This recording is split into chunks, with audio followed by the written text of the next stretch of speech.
నేను ఒక స్టోర్ లాంచ్కి వెళ్ళడం జరిగింది నిన్న. And because it's a clothing store launch కాబట్టి, బట్టల షాప్ అంటే ఫ్యాషన్ అన్నారు కాబట్టి నేను దాని గురించి మాట్లాడిన తర్వాత జర్నలిస్ట్ అడిగారు, ఇలా కమెంట్ చేశారు, ఆయన పేరు తీసుకుని కమెంట్ చేశారని అన్నారు, మీ జవాబు ఏంటంటే నేను చెప్పాను.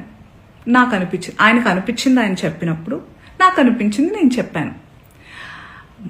అప్పుడు ఆయన ఈరోజు ఒక్కళ్ళే సీట్ వేసుకుని ఈరోజు ప్రెస్లో చాలా అంటే విక్టిమ్ ప్లే చేస్తున్నారు. One of the biggest like first top red లైన్లో నార్సిసిజం, ఒక నార్సిసిస్ట్కి ఉండే లక్షణం ఇది. ఓకే, చాలా మందికి నార్సిసిస్ట్ అంటే ఏంటో తెలియని వాళ్ళు కొంచెం చూడండి. ఒక మిసోజనిస్టిక్ చాతగానితనంతో ఎప్పుడు అంటే ప్రపంచంలో చాలా జరుగుతున్నాయి. ఇప్పుడు నన్ను చాలామంది అన్నారు కూడా, నేనైనా చిన్మయ్య గారైనా ఫెమినిస్టులు వీళ్ళందరూ వచ్చేస్తుంటారు, ఫేక్ ఫెమినిస్టులు. అసలు ఫేక్ ఫెమినిజం అనేది లేదండి. ఫెమినిజం అంటే ఏంటి?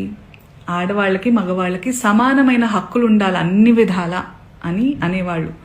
చాలామంది అబ్బాయిలు కూడా ఫెమినిస్టులు ఉంటారు, దేవుడి దయ వల్ల ఉన్నారు అలాంటి వాళ్ళు. We all are suppose to be feminist. అసలు ఈ వర్డే ఉండకూడదు ఫెమినిజం అనేది. అందరికీ we have to coexist. ఆడ మగ ఉంటేనే ప్రకృతి ముందుకు వెళ్తుంది.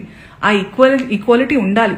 ఈ బట్టల గురించి ఏదైతే మాట్లాడుతూ వస్తున్నారో ఇదంతా చాతగానితనం, సెల్ఫ్ కంట్రోల్, ఇన్సెక్యూరిటీస్. మళ్ళీ చెప్తున్నా, ఇన్సెక్యూరిటీస్, సెల్ఫ్ కంట్రోల్ లేని వాళ్ళు ఎదుటి వాళ్ళ మీద రుద్దుతూ ఉంటారు కంట్రోల్ని. వాళ్ళకి కంట్రోల్ లేనప్పుడు వేరే వాళ్ళని కంట్రోల్ చేయాలని చూస్తూ ఉంటారు అనమాట.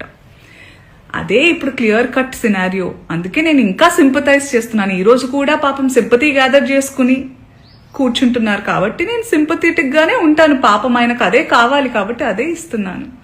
I really sympathise with you.